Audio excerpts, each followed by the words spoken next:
It's always the punch that you don't see coming that puts you down. Unless you're me. Furious Nevermind here. I'm back for another episode of Books for Trolls. This will be Meditations of Marcus Aurelius by that same. Alright. Marky Mark says, men only do wrong involuntarily because they have a different view of good or evil, and they think that they are doing the right thing, even in hypocrisy and lies, so we should not hold it against them. I say nonsense. There are people who just straight up like doing, evil stuff, being hypocrites and lying because it makes them feel powerful, right?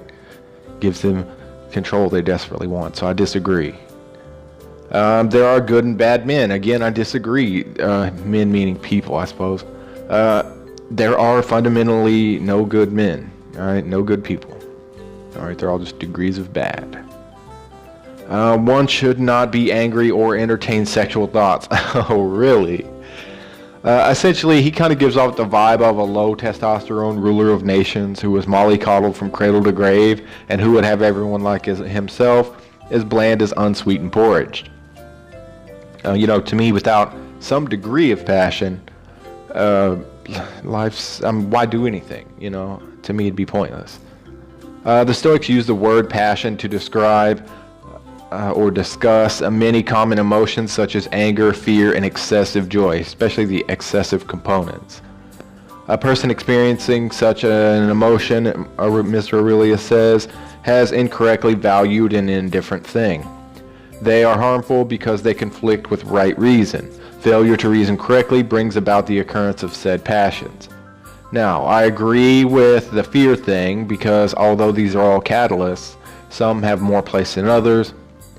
But excessive joy is, of course, a matter of opinion. I don't even think I've ever experienced joy. And anger has its own useful function, again, as a catalyst. But excesses, I suppose, are bad. But they're not pointing to excesses. They're pointing just to those things in general. Too bland for me. The Stoics were wrong, I think, about a lot of things. Humans are social animals, says Mr. Aurelius, and society is the highest good. Well, I disagree. I think that we're not animals and that we are not inherently social, as humans who have not been socialized show they're distinctly antisocial. Like if they were raised by wolves, they just run away. They don't hang out with us. Let's see. He also says justice is the highest virtue. I disagree because, of the relativistic perspective, what's just to one is evil to another. And I also believe there is no highest virtue.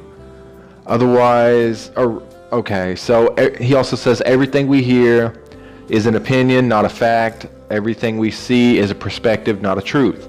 I disagree. There's lots of empirical evidence to be had in the world, and that's just a little too relativistic for my taste. Some of the good stuff. Marcus sees the cyclical nature of time as a great help to his philosophical practices. He's a fan of Stoicism, so he would like to act in accordance with proper nature as determined by the universal mind.